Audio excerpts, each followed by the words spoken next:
cuma PUPR, kalau kita masuk sudah masuk enggak? Assalamualaikum warahmatullahi wabarakatuh.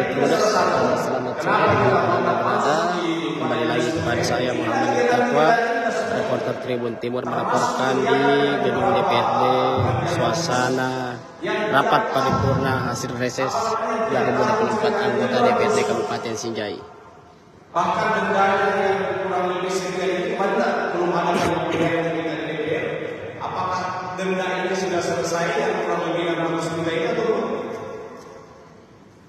Tidak pernah penyampaian ke utamanya kami di Bangunan ini.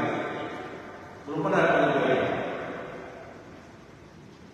Terus ini yang pihak ketiga ini kemarin kami sudah. Jadi diketahui Tribuners bahwa yang berbicara saat ini adalah Andi Jusman yang merupakan Ketua Komisi 3 dari fraksi Nasdem Tribuners.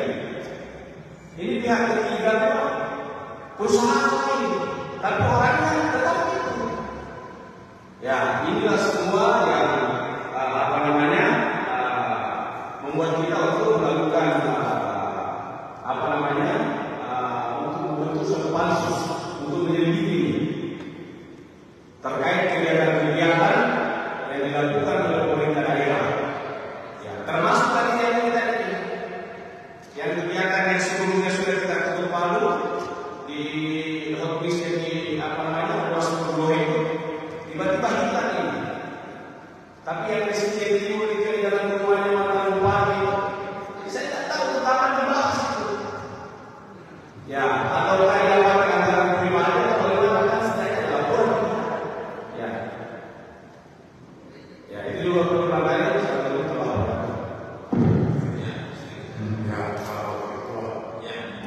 Terima kasih. Assalamualaikum warahmatullahi wabarakatuh.